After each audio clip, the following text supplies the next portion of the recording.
दोस्तों, क्या ट्रांसफर नीति सरप्लस शिक्षकों के लिए सजा बन गई है? एक एक पहलू को आपके बीच में रखूंगा कि मैं ऐसा क्यों कह रहा हूं, और साथ ही साथ क्या सरकार के तरफ से इन शिक्षकों को राहत दे दी गई है, इस पर भी चर्चा करूंगा। बहुत ही महत्वपूर्ण विषय है दोस्तों सभी शिक्षकों के लिए। चैनल पर नए हैं या चैनल को सब्सक्राइब नहीं किया है तो चैनल को सब्सक्राइब कर लेंगे और अधिक से अधिक तो शेयर जरूर कर देंगे, बिल्कुल भी नहीं भूलेंगे, क्योंकि सभी शिक्षकों तक ये वीडियो पहुंचना आवश्यक है।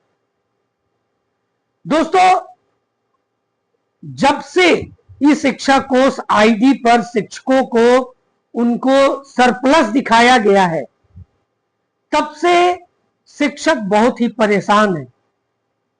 वो कह रहे हैं कि आखिर यह स्थानांतरण नीति लाई क्यों गई। जब वो परेशान हो गए, सरकार की तरफ से कहा गया था यह स्थानांतरण नीति शिक्षकों की सहूलियत के लिए होगी, लेकिन यहां तो यह स्थिति है कि यह सजा बन गई।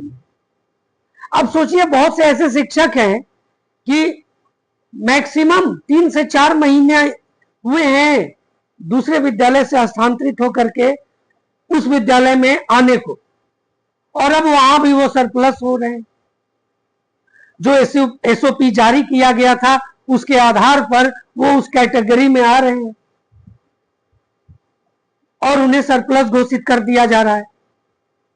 अब उन्हें यह स्थिति बन गई है कि उन्हें अपना गृह पंचायत महिलाओं के लिए और पुरुष के लिए गृह प्रखंड के विद्यालय नहीं रहेंगे।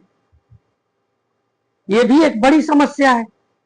वहीं क्या है कि जिस विद्यालय में सरप्लस शिक्षक नहीं है, ऐसे बहुत से शिक्षक हैं कि वो अपने ही पंचायत में हैं। बहुत से तो ऐसे हैं जो अपने गांव में हैं।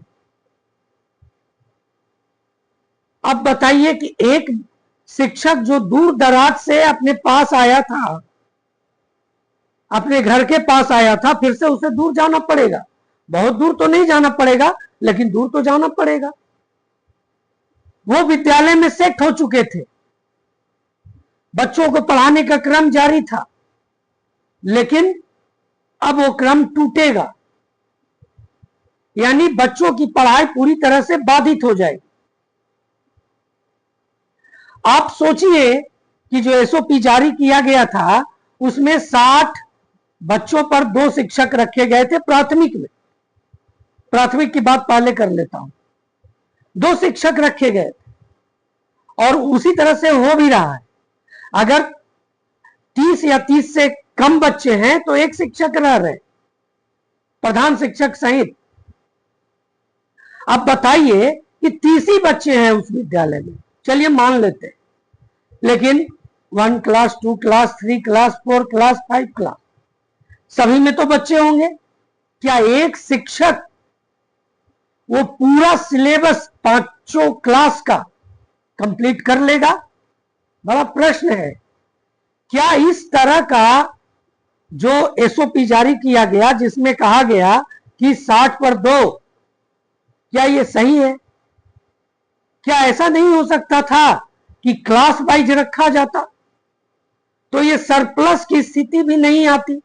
और आज ये शिक्षक जो परेशान हैं, व्याकुल हैं, रो रहे हैं, बहुत से ऐसे शिक्षक हैं। क्या ये नहीं कहा जा सकता कि इन्हें परेशान किया गया है? अब जरा सोचिए, हाई स्कूल के तरफ जाते हैं, बहुत से ऐसे विद्यालय हैं जहां अगर एक विषय के 3 शिक्षक हैं तो तीनों को सरप्लस घोषित कर दिया गया। क्या यह सही नीति है? कुछ संशोधन हुआ है, वैसे कुछ विद्यालयों में एक को छोड़ दिया गया है, हटा दिया गया सरप्लस के दायरे से। दोस्तों, आप सोचिए कि कुल छात्र के साथ अनुपात के अनुसार शिक्षक को सरप्लस करना चाहिए था या वर्ग के अनुसार शिक्षक को सरप्लस करना चाहिए था? यह बड़ा प्रश्न है और आज यही शिक्षकों के लिए सजा बन गई है। वो व्याकुल है, किस विद्यालय में जाऊं, किस विद्यालय में न जाऊं। वहां वो सेट हो चुके थे, जिस तरह का विद्यालय था वहां वो सेट हो चुके थे। लेकिन अब स्थिति बदलेगी। जैसा कि मैंने शुरू में कहा कि छात्रों के शैक्षणिक स्तर पर बहुत बुरा असर पड़ने जा रहा है, क्योंकि जो शिक्षक सरप्लस हो गए हैं वो अब उस तरह से रुचि नहीं ले रहे हैं जैसे वो इसके पहले ले रहे थे। यहां पर आपको कुछ और बताना चाहूंगा कि सरकार के तरफ से एक प्रेस नोट भी जारी किया गया है, एक लेटर भी आया है, और इसके आधार पर इन शिक्षकों को राहत मिलने की उम्मीद जगी है। दोस्तों, क्या कहा गया है प्रेस नोट में कि स्थानांतरण पूरी तरह से ऐच्छिक है, जबरन ट्रांसफर नहीं किया जाएगा। एक वरीय संवाददाता हैं एक टीवी चैनल के, उन्होंने ट्वीट किया है, उन्होंने कहा है कि जो सरप्लस शिक्षक हैं अगर वो विद्यालय नहीं चुनते हैं तो उन पर कार्रवाई नहीं होगी। और बाद में सरकार की तरफ से प्रेस नोट में ये बातें सामने आई, उसमें बताई गई है कि कितने शिक्षक अभी तक इसके लिए अप्लाई कर चुके हैं। बताइए, अप्लाई कौन कर रहा होगा? जो उस विद्यालय से जाना चाहता हो। सभी नहीं जाना चाहते, क्योंकि खास करके शहरी क्षेत्रों की अगर बात करें, शहरी क्षेत्रों में क्या स्थिति है? ठीक है, छात्र शिक्षक अनुपात से ज्यादा है, लेकिन छात्र अनुपात नहीं, विद्यालय के क्लास के अनुसार तो होना चाहिए। और जहां ऐसा है वहां बहुत सुचारू रूप से क्लासेस चल रहे हैं।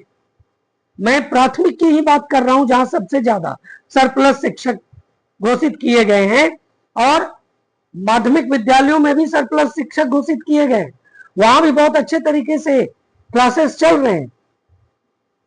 और अब वो सभी धाराशायी हो जाए, अब इस पर विचार करना लाजमी है। और जो प्रेस नोट जारी किया गया है जिसमें ऐच्छिक कहा गया है, अगर वो नहीं करते हैं तो उन पर कार्रवाई नहीं होगी। इसका दूसरा अर्थ ये भी हो सकता है कि कार्रवाई नहीं होगी यानी कि उनको उसी विद्यालय में छोड़ दिया जाएगा। ये अभी स्पष्ट होना थोड़ा सा बाकी रह गया है, ये भी अगले 1 से 2 दिनों में पूरा स्पष्ट हो जाएगा। तो दोस्तों, ये एक राहत है कि उन पर कोई कार्रवाई नहीं होगी। और जब ये कहा गया है इस प्रेस नोट में कि वही विद्यालय मिलेगा जो वो चूज करेंगे, तो अगर वो चूज नहीं करते हैं तो जबरन कैसे उन्हें भेजा जाएगा? और यह भी कहा जा रहा है कि ऐच्छिक है, उनकी इच्छा ही नहीं है कि वो दूसरे विद्यालय में जाए। तो एक राहत की खबर नजर आ रही है, लेकिन इसके लिए भी आपको कम से कम 1 से 2 दिन इंतजार कर लेना चाहिए। दोस्तों, आप मेरी बातों से कितने सहमत हैं जरूर कमेंट करेंगे। चैनल पर नए हैं या चैनल को अभी तक आपने सब्सक्राइब नहीं किया है तो चैनल को सब्सक्राइब कर लेंगे। अधिक से अधिक शेयर करना तो बिल्कुल भी ना भूलेंगे। तो दोस्तों, एक अगले नए मुद्दे पर आपके बीच में फिर उपस्थित हो जाऊंगा। तब तक के लिए धन्यवाद। जय हिंद।